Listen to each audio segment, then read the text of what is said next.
ओम सादर नमस्ते जी। आप सबका हार्दिक स्वागत है हमारे चैनल आर्य टू आर्य में। आइए हम अपनी वैदिक कक्षा का फिर से आरंभ करते हैं और आज का हमारा विषय रहेगा ईश्वर के अस्तित्व पर तगड़ी बहस। अर्थात इसका एक चैनल है लल्लन टॉप। आप यूट्यूब पे जाके सर्च मारेंगे लल्लन टॉप और वहां पर विषय लिखेंगे ईश्वर के अस्तित्व पर तगड़ी बहस, तो आपको दो मुस्लिमों की बहस दिखाई देगी। एक का नाम है जावेद अख्तर और दूसरे का नाम है मुफ्ती स्माइल नदवी। ये अपने आप को नास्तिक मानते हैं जावेद अख्तर साहब, और मुफ्ती स्माइल नदवी अपने आप को आस्तिक मानते हैं। तो ये बहस दिखाई गई है मुख्य रूप से आस्तिक, नास्तिक और आस्तिक के बीच में। आस्तिक और नास्तिक के बीच में चर्चा हो रही है कि ईश्वर का अस्तित्व है या नहीं है। अब जब ईश्वर के अस्तित्व पे चर्चा हो रही है तो हमें मुख्य रूप से ये बात समझ लेनी चाहिए। सर्वप्रथम ईश्वर अभेद है, अर्थात संसार में कोई भी मनुष्य उसका भेद नहीं पा सकता। और ईश्वर अज्ञात है, अर्थात उसके बारे में मनुष्य पूर्ण रूप से नहीं जान सकता। उसके विषय में केवल उतना ही जाना जा सकता है जितना उसने अपने बारे में लोगों को बताया हो, समझाया हो। जब हम ईश्वर के अस्तित्व पर प्रश्न उठाते हैं तो सर्वप्रथम नास्तिक और आस्तिक में बहस उठती है कि कौन सच्चा है और कौन झूठा है। जबकि ये जो ईश्वर का अस्तित्व है इसका केवल एक ही प्रमाण है और वह है संसार।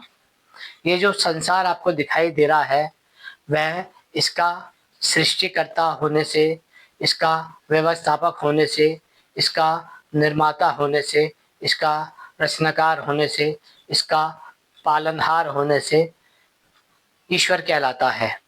किंतु जब हम कहते हैं कि ईश्वर का कोई अस्तित्व नहीं है तो हम उसके अस्तित्व को इसलिए नकार देते हैं क्योंकि हम आस्तिक और नास्तिक के जो आपसी मतभेद है, जो आपसी सामाजिक न्याय अन्याय है, जो आपसी प्राकृतिक न्याय और अन्याय है, उसके ऊपर प्रश्न चिन्ह लगाते हैं।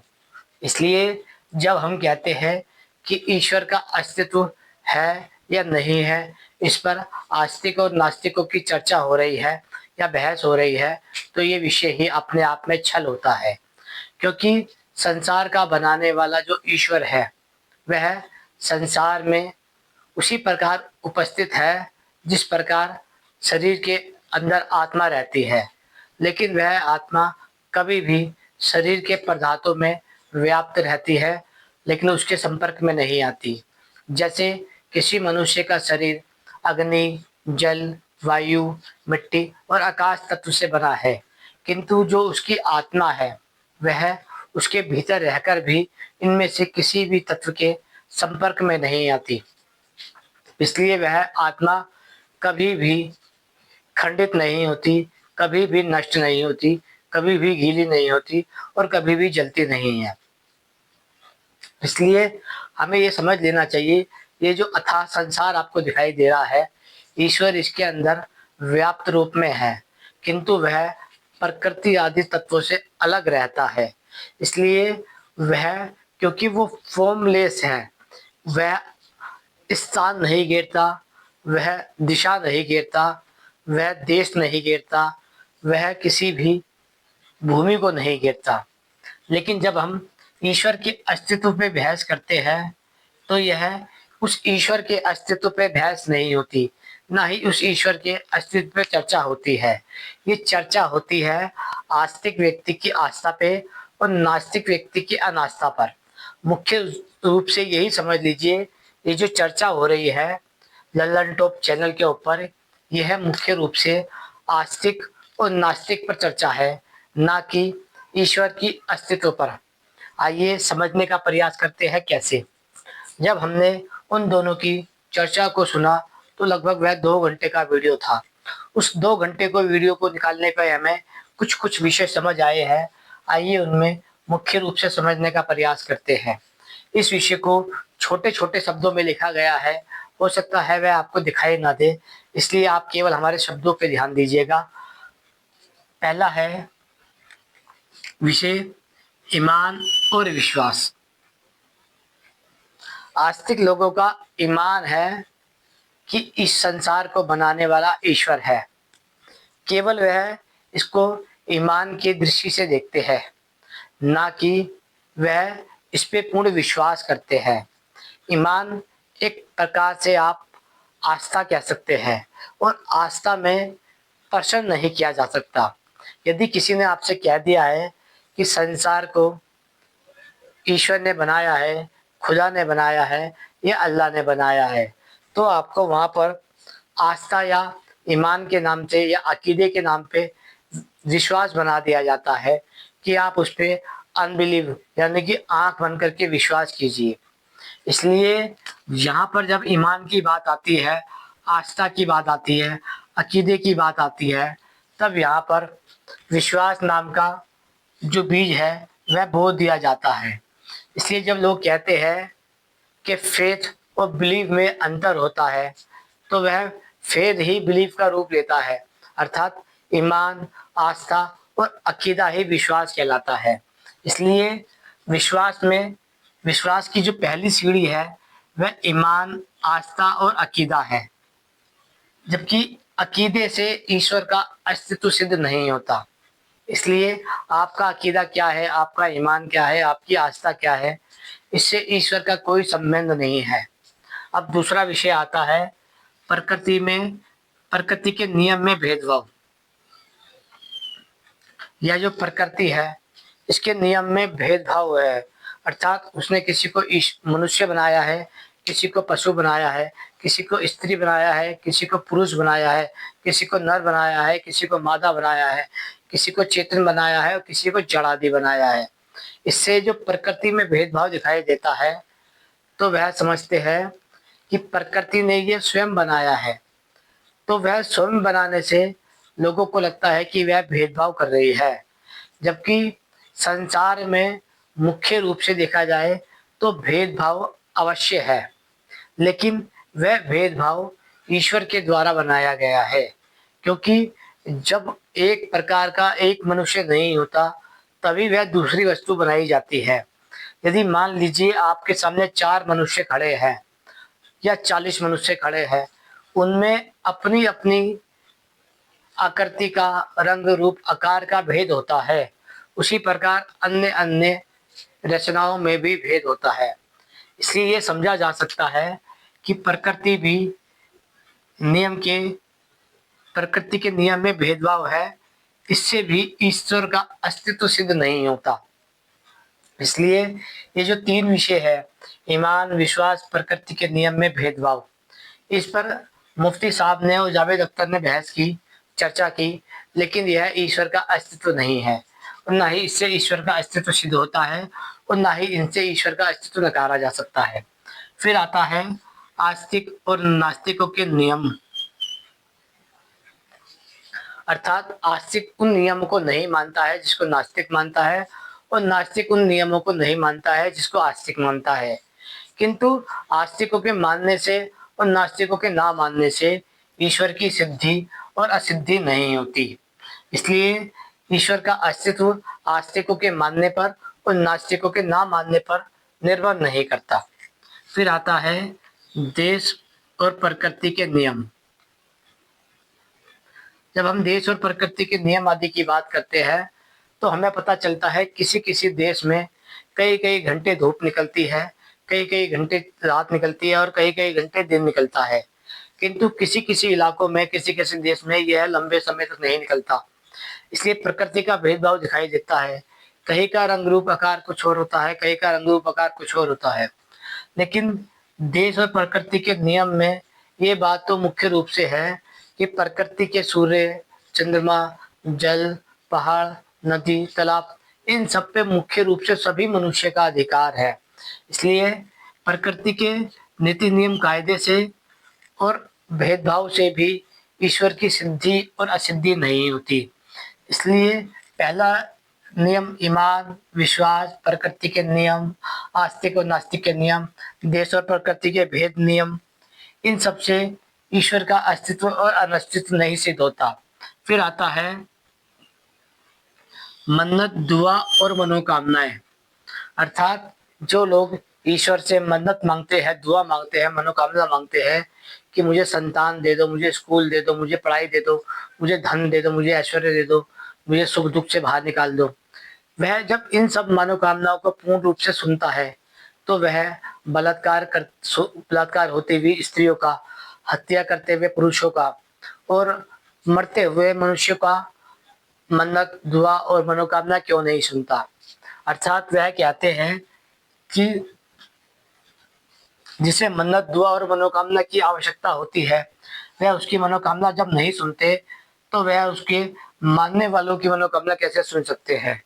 इससे भी वह ईश्वर के अस्तित्व और अनस्तित्व पे प्रश्न नहीं उठाते हैं। अभी तक जो चर्चा हो रही है वहां पर, अभी तक जो बहस हो रही है, वह केवल आस्तिक और नास्तिकों के बीच की चर्चा है। फिर आता है ब्लैक होल। ब्लैक होल कहते हैं जिससे लोग मानते हैं कि प्रकृति को एक गेंद के रूप में, एक गोलाकार के रूप में रखा गया था, वहां पर एक ब्लास्ट हुआ और ये प्रकृति स्वतः ही बन गई।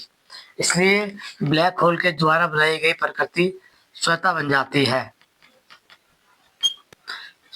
प्रकृति का यदि स्वतः बना ही मान लिया जाए तब भी इससे ईश्वर और अनिश्वर की सिद्धि नहीं होती, क्योंकि जो ब्लैक होल में ब्लास्ट किया गया है वह भी किसी के द्वारा किया गया है। किंतु इसमें भी एक पहला विषय यहाँ पे आया है कि जहाँ पर ईश्वर की सिद्धि और असिद्धि की बात हुई है। अभी तक 6-7 विषयों में ईश्वर की बात ही नहीं हुई थी, क्योंकि वह प्रकृति के जब ब्लैक होल की बात करते हैं तभी वहीं पे सिद्धि और सिद्धि की बात आती है। फिर आता है ईश्वर अनंत है और प्रकृति अनंत है। वह मानते हैं कि ईश्वर व्याप्त रूप में अनंत है और प्रकृति भी व्याप्त रूप में अनंत है, लेकिन उस प्रकृति का, उस ईश्वर का क्या लाभ जब वह मनुष्य की पीड़ा को नहीं सुन सकता, नहीं देख सकता, नहीं समझ सकता। इससे यह सिद्ध होता है कि वह ईश्वर नहीं है, ऐसा जावेद साहब का मानना था। जबकि इससे भी ईश्वर की सिद्धि और असिद्धि नहीं होती। फिर आता है प्रकृति निरंतर फैलाना। अर्थात ये जो संसार आपको दिखाई दे रहा है ये निरंतर बढ़ रहा है, फैल रहा है, फल रहा है। यह निरंतर बढ़ रहा है, फैल रहा है, फल रहा है। इससे मनुष्य का क्या लाभ है? इससे भी मनुष्य की ईश्वर की सिद्धि और असिद्धि नहीं होती। इसका अर्थ यह है वहां पर जो 2 घंटे चर्चा की जा रही है वह ईश्वर के अस्तित्व पे चर्चा नहीं की जा रही। अभी तक जो चर्चा की जा रही है वह केवल आस्तिक की आस्था और नास्तिक की ना आस्था पे की जा रही है। जबकि विषय था ईश्वर के अस्तित्व पर तगड़ी बहस होगी। 2 घंटे की बहस ललन टॉप पे हमने भी देखी तो हमें कोई रिजल्ट तो नहीं मिला। फिर आता है जावेद साहब का फिर एक आर्गुमेंट आता है कि यदि ईश्वर है तो फुटबॉल के मैदान में या क्रिकेट के मैदान में लाखों लोग होते हैं, तो वह वहां पर आदेश के रूप में बोल दे कि मैं ईश्वर हूं और मैं यहाँ पर हूं, मैं यहाँ सबकी बात मान ले, स्वीकार हो जाए। अर्थात फुटबॉल के मैदान पे यदि ईश्वर कह दे वाली बात कि मैं ईश्वर हूं, मैं ने संसार को बनाया है, तो सभी लोग मान लेंगे वह ईश्वर है। लेकिन वह आदेश नहीं देता, जबकि उसके जो प्रचारक होते हैं वह ईश्वर की सिद्धि असिद्धि करते हैं। इससे भी ईश्वर की सिद्धि और असिद्धि नहीं होती। प्रकृति और ईश्वर का कैसे बनना।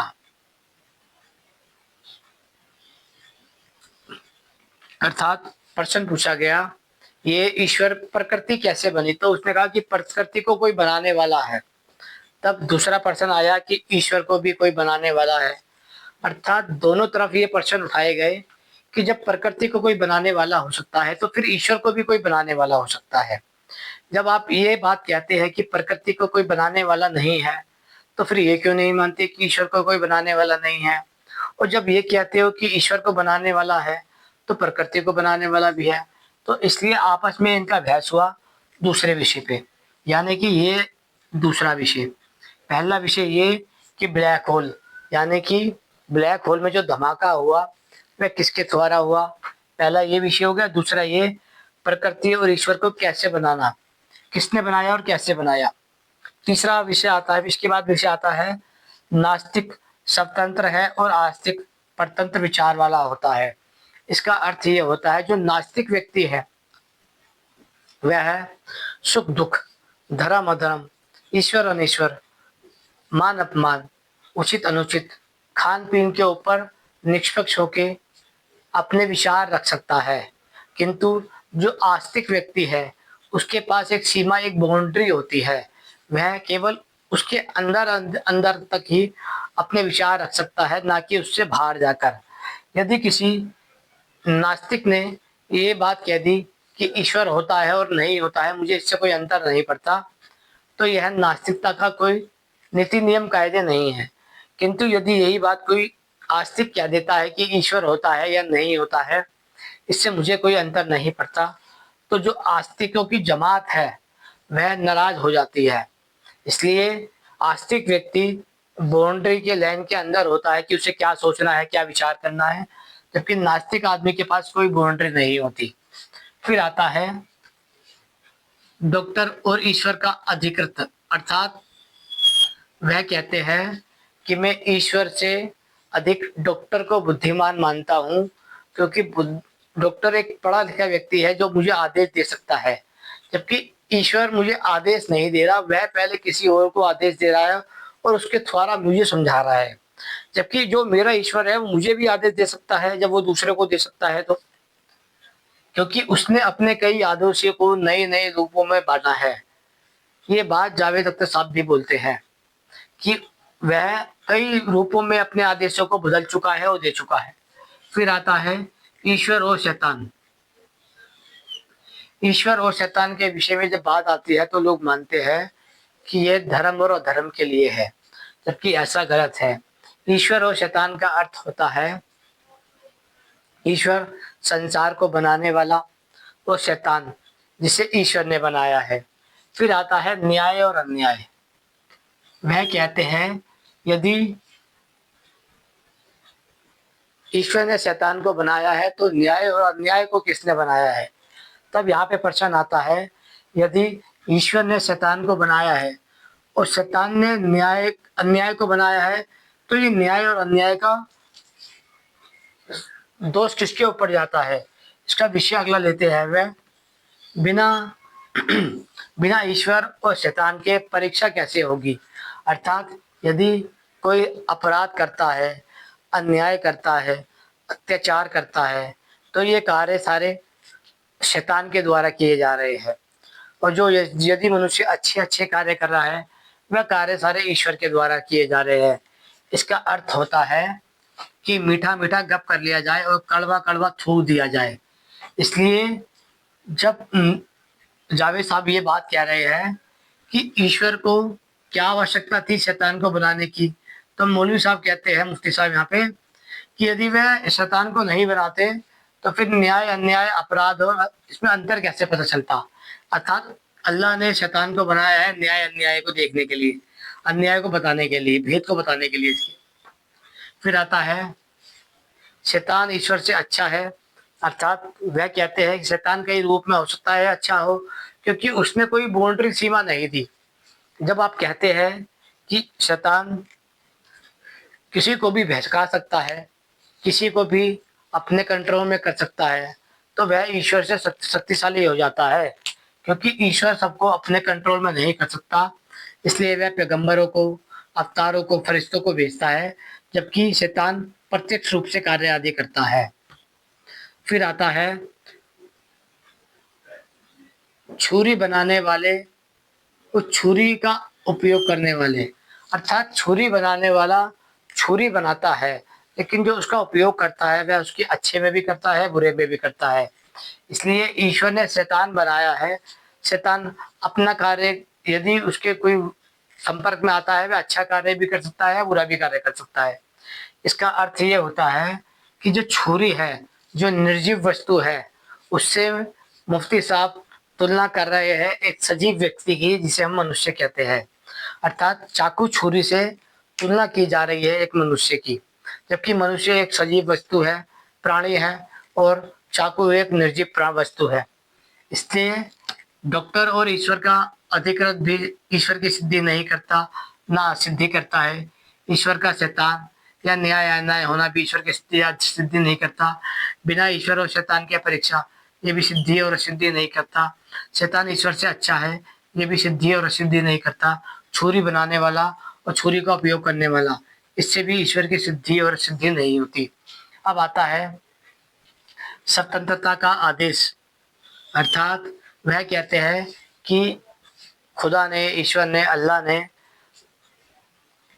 अल्लाह के द्वारा बनाए गए मनुष्य ने यानी मुसलमानों को फ्री विल दी है। फ्री विल का अर्थ है कि वह उसने स्वतंत्रता दी है। तब वह कहते हैं स्वतंत्रता अगर यदि आपने दी है किसी व्यक्ति को, और यदि वह स्वतंत्र व्यक्ति किसी का कत्ल कर देता है, तो फिर जो कत्ल किया है उसने स्वतंत्रता के कारण आपके, तो उसका दोषी कौन है? कत्ल करने वाला दोषी है या फिर जिसने उसे फ्री विल दिया है वह दोषी है? इस पर मुफ्ती साहब का कोई संतोष पूर्वक उत्तर नहीं था। फिर आता है स्वतंत्रता का आदेश, कत्ल करने का दोषी कौन है, ये हमने विषय ले लिया। फिर आता है ईश्वर और धर्म पर चर्चा। जावेद साहब कहते हैं आज से 10 वर्ष, 15 वर्ष या 20 वर्ष पहले यदि हम पिछली ओर जाके देखें तो समाज में धर्म और ईश्वर पर चर्चा नहीं होती थी। हमने आपको उस कट्टरवाद से निकालकर थोड़ा बाहर की ओर लेके आए हैं, जिसके कारण आज आप हमसे ईश्वर और अनीश्वर के ऊपर चर्चा कर रहे हैं। अन्यथा आज से पहले आपको ईश्वर अनीश्वर पर चर्चा करने का भी अनुमति नहीं थी, क्योंकि आप केवल ईमान और अकीदे से बाहर नहीं निकलना चाहते थे। इसलिए जो लोग ईमान, आस्था और अकीदा वाले होते हैं वह कभी भी ईश्वर और धर्म पर चर्चा नहीं करते। वह केवल उन्हीं बातों को आंख बंद करके विश्वास कर लेते हैं जो उनके पूर्वज कहते आ रहे हैं, जो उनके गुरु कहते आ रहे हैं, या जो उनकी किताबें आदि कहती आ रही है। लेकिन हमें यह समझ लेना चाहिए ईश्वर और धर्म पर चर्चा करने पर भी ईश्वर की सिद्धि और असिद्धि नहीं होती। फिर आता है समय अनंत है, अर्थात यह जो काल दिख रहा है आपको, काल अनंत है। तो इस पर चर्चा होती है कि काल का क्या पहले अस्तित्व नहीं था? अर्थात जब अल्लाह ने, ईश्वर ने, गॉड ने इस संसार को बनाया तो क्या पहले काल नहीं था? जब काल नहीं था तो वह अल्लाह कहाँ पर था? वह संसार में नहीं था तो संसार के किस स्थान पर था? इससे यह सिद्ध होता है कि वह काल से पहले थे या काल के बाद में। फिर दूसरा सवाल करते हैं वह कि सत्य असत्य, न्याय अन्याय, धर्म अधर्म का निर्णय कौन करेगा? तो कहते हैं बहुसंख्यक निर्णय करेंगे। इस पर उन्होंने माफी मांगते हुए वापसी बोला था कि नहीं, बहुसंख्यक निर्णय नहीं करेंगे, निर्णय वही करेगा जो उचित व्यवहार होगा। फिर मौलाना साहब कहते हैं कि इंसानों को परीक्षा के लिए भेजा गया है, अर्थात वह परीक्षा देने आए हैं अपने संसार में। जब अल्लाह ये जानता है कि किसके दिमाग में, किसके दिल में क्या है, तो वह उसकी परीक्षा ले ही क्यों रहा है? पहली बात तो चलिए छोड़िए, क्योंकि वह ईश्वर की सिद्धि और असिद्धि नहीं करता। इसलिए अभी तक यहाँ पर केवल 2 ही विषय आए हैं जो अब तक समझ आए हैं। फिर आता है 10 में से 9 नास्तिक होते हैं, अर्थात जावेद साहब कहते हैं कि यदि आप मुझे नास्तिक कह रहे हैं तो ऐसे ही संसार में यदि 10 धर्म मान लिए जाए या फिर लगभग 300 धर्म मान लिए जाए तो हर व्यक्ति के हिसाब से बाकी जो 299 धर्म है वह लोग मेरी आस्था को नहीं मानते, इसलिए वे नास्तिक होते हैं। इसलिए मेरे एक के ना मानने से 299 नास्तिक हो जाते हैं, तो मैं 300 को नहीं मानता। इसलिए मेरी दृष्टि में आप नास्तिक है और आपकी दृष्टि में मैं नास्तिक हूँ। ऐसे ही सभी नास्तिक होते हैं। फिर आता है मुफ्ती जावेद साहब ने पूछा जो गाजे में लोग बच्चे मरे हैं उनके विषय में, तो उस पर मुफ्ती साहब कहते हैं जो वहाँ पर बच्चे मरे हैं अल्लाह उनको इनाम के रूप में जन्नत आदि देगा और बड़ा सा इनाम देगा। फिर वह कहते हैं यदि डॉक्टर बच्चों को इंजेक्शन ना लगाए तो बच्चों को कैसे पता चलेगा कि दुख क्या है, पीड़ा क्या है? फिर वह कहते हैं बच्चों की परीक्षा अल्लाह द्वारा ली गई है, इसलिए जो बच्चे गाजा आदि में मरते हैं वह सब जन्नत को पाते हैं, इनाम को पाते हैं। फिर मुफ्ती साहब कहते हैं कि अल्लाह की मर्जी के बिना पत्ता तक नहीं हिलता। तो फिर जावेद साहब कहते हैं ये जब अल्लाह की मर्जी के बिना पत्ता नहीं हिला तो सारे अपराध भी तो फिर अल्लाह ही करा रहे होंगे। इसके विषय में बहुत सारी बात आती है, किंतु यहाँ पर कहीं भी ईश्वर की सिद्धि और असिद्धि के विषय में कोई चर्चा नहीं हुई है। फिर आता है प्रकृति हमेशा से है, अर्थात ये जो प्रकृति आपको दिखाई दे रही है यह सदा से है और सदा रहेगी और सदा इसका अस्तित्व रहता है। इसका मतलब है प्रकृति अनादि है। फिर आता है भविष्य। वह कहते हैं कि आस्तिकता और नास्तिकता का भविष्य क्या है। वह कहते हैं यदि ये जो ईमान है, अकीदा है, आस्था है, इससे ही मनुष्य ने अंधविश्वास उत्पन्न कर रखा है। यदि इन ईमान, अकीदा और आस्था को छोड़ दिया जाए तो वर्तमान के बाद जो बढ़ता हुआ समय जाएगा वह नास्तिकता का भविष्य होगा। लेकिन यदि आपने अकीदा, ईमान और आस्था को मजबूती से पकड़ रखा तो आप धीरे धीरे मनुष्य जाति को नष्ट कर देंगे। फिर आता है कि जो त्योहार होते हैं उनका क्या करना चाहिए। तो जावेद साहब कहते हैं त्योहार अगर अच्छे हैं तो रख लेने चाहिए, बुरे हैं तो नष्ट कर देने चाहिए। फिर आता है अज्ञात। अज्ञात का अर्थ होता है जो ईश्वर है वह अज्ञात है, अर्थात उसे कोई जान नहीं सकता। जब इस विषय पे हम आते हैं तो हमें पता चलता है कि यह तीसरा विषय है। पहला विषय था ब्लैक होल का, कि जिसमें धमाका किसने किया। दूसरा था प्रकृति और ईश्वर को किसने बनाया। तीसरा है ईश्वर अज्ञात है, अर्थात उसे कोई नहीं जान सकता। फिर आता है विषय समाज का। वह कहते हैं जब ईश्वर को कोई जान नहीं सकता, ईश्वर अभेद है, तो हम ईश्वर के बारे में चर्चा ना कर कर समाज के बारे में चर्चा क्यों नहीं करते। समाज में जो बलात्कार हो रहा है, हत्याएं हो रही है, आतंकवाद फैल रहा है, अपराध फैल रहा है, व्यभिचार फैल रहा है, अपहरण फैल रहा है, अनेक प्रकार के चोर दुष्टता फैल रही है, हम उस पर क्यों नहीं चर्चा करते। फिर आता है कि ईश्वर को दिमाग से नहीं जाना जा सकता। इसका कई लोगों ने विरोध किया, कई लोगों ने इसका पक्ष लिया। वे कहते हैं कि ईश्वर को दिमाग से जाना जा सकता है, तो कई लोग कहते हैं ईश्वर को दिमाग से नहीं जाना जा सकता। फिर आता है कि अपराधी कौन है, क्या आस्तिक अपराधी है या नास्तिक अपराधी है, या आस्तिक अपराधी है या नास्तिक अपराधी है। यदि बात की जाए आस्तिक व्यक्ति ने किसी का बलात्कार किया है, चोरी की है, हत्या की है, डकैती की है, बलात्कार किया है, आतंकवाद किया है या अलग अलग प्रकार के अपराध किए हैं आस्तिक व्यक्ति ने।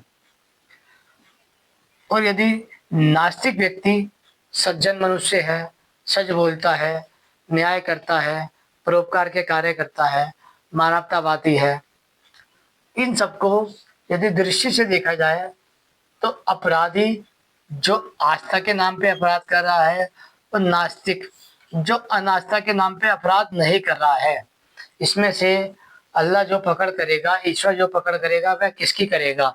केवल आस्तिक होने पे मेरी पकड़ कर लेगा या केवल नास्तिक होने में मेरी पकड़ कर लेगा, या मेरी पकड़ अपराधी होने पे की जाएगी या परोपकारी होने पे की जाएगी। इसलिए ये जो बहस चली 2 घंटे की, इनमें मुख्य रूप से केवल चर्चा हो रही थी आस्तिकता और नास्तिकता के ऊपर, जिसमें विषय लिया गया था ईश्वर के विषय में तगड़ी बहस होगी। अब विचार करने वाली बात यह है, इस 20, 25, 30 विषयों में केवल 3 विषय लिए गए, जिसमें पहला विषय था ब्लैक होल का, कि ब्लैक होल के अंदर एक धमाका हुआ जिससे ये यूनिवर्स क्रिएट हो गया। यहाँ पर जो प्रश्न पूछा गया कि यूनिवर्स क्रिएट हो गया, पहला ये विषय था। दूसरा, प्रकृति को और ईश्वर को किसने बनाया। जिसने ईश्वर को बनाया उसने प्रकृति को बनाया, जिसने प्रकृति को बनाया और उसने ईश्वर को बनाया। अर्थात ये था दूसरा विषय। तीसरा विषय है, जब ईश्वर अज्ञात है तो उसे जाना नहीं जा सकता। ईश्वर को दिमाग से समझा जा सकता है, जाना नहीं जा सकता। यदि इसको भी छोड़ दिया जाए और इसको भी छोड़ दिया जाए, फिर केवल दो विषय आते हैं। पहला है प्रकृति और ईश्वर को किसने बनाया, और दूसरा विषय है ब्लैक होल को, ब्लैक होल में धमाका किसने किया। 2 घंटे की पूरी बहस और चर्चा के बाद केवल दो विषय निकल कर आए। पहला है ब्लैक होल और दूसरा है प्रकृति और ईश्वर को किसने बनाया। यदि ब्लैक होल की बात की जाए तो ये प्रश्न हमें दिया है नास्तिकों ने, जिसे हम वैज्ञानिक दृष्टिकोण कहते हैं।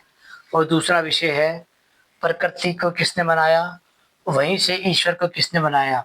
ये दो विषय। अब जब इन दो विषयों की बात आती है तो हम समझ नहीं पाते कि इसका निर्णय हम किसके पक्ष में देंगे, आस्तिकों के पक्ष में दें या नास्तिकों के पक्ष में दें, नास्तिकों के पक्ष में दें या आस्तिकों के पक्ष में दें। इसलिए हम इसका समाधान कर देते हैं ताकि हमारे समझने वाले सुनने वाले लोगों को पता हो कि ये ब्लैक होल क्या है। ब्लैक होल कहते हैं जहाँ पर जो ये सृष्टि आपको दिखाई दे रही है, जिसे हम नेचर कहते हैं, यह है अग्नि, जल, वायु, सूर्य, चंद्रमा, नक्षत्र, आकाश तत्व आदि से मिलकर बनती है। लेकिन जो इनका मूल है उसे कहते हैं प्रकृति। जो ये सृष्टि आपको दिखाई दे रही है आंखों से, जो दृष्टि से दिखाई दे रही है सृष्टि, इसका जो मूल तत्व है उसे कहते हैं प्रकृति। उस प्रकृति में जब ईश्वर धमाका करता है तब वह इसको व्यवस्थित रूप में लेकर आता है। उसी को ब्लैक होल का धमाका कहा जाता है। किंतु ब्लैक होल का धमाका ये शब्द नास्तिकों के पास से आया है, वैज्ञानिकों के पास से आया है, इसलिए हम इसे वैज्ञानिक दृष्टिकोण से देखते हैं। जबकि ये बात वही है कि ये जो संसार आपको दिखाई दे रहा है यह प्रकृति तत्व से बना है और प्रकृति तत्व में धमाका ईश्वर के द्वारा होता है। इसलिए न्यूटन का नियम भी कहता है जब तक जड़ आदि पदार्थ पर भारी बल नहीं लगता तब तक वह जड़ पदार्थ को गति नहीं दे सकता। भारी पदार्थ को गति देने वाला ईश्वर है। इसलिए पहला विषय है ब्लैक होल का, जिससे ईश्वर की सिद्धि होती है। इसलिए इन सब विषयों को अभी इधर एक तरफ करने के बाद ये समझ आया कि ईश्वर की सिद्धि ब्लैक होल के विषय से होती है और ब्लैक होल का विषय हमें वैज्ञानिकों ने या फिर यूँ कहे नास्तिकों ने दिया है। दूसरा विषय आता है प्रकृति को किसने बनाया और ईश्वर को किसने बनाया। यहाँ पर दो विषय अलग अलग है। पहला विषय है प्रकृति और दूसरा विषय है ईश्वर, जबकि यह दोनों प्रश्न ही मुख्य रूप से अधूरे हैं। क्योंकि ये जो प्रकृति आपको दिखाई दे रही है, जिसे हम नेचर कहते हैं, यह प्रकृति नहीं है, यह है सृष्टि। क्योंकि यह सर्जन करता है, अर्थात ये बन चुकी है, अब ये सृष्टि हो चुकी है। सृष्टि का जो मूल पदार्थ होता है वह प्रकृति होता है। प्रकृति एक अनादि तत्व है। जैसे ईश्वर एक अनादि सत्ता है, उसी प्रकार प्रकृति भी एक अनादि तत्व है। प्रकृति को किसी ने नहीं बनाया। जिस प्रकार प्रकृति को किसी ने नहीं बनाया, उसी प्रकार ईश्वर को भी किसी ने नहीं बनाया।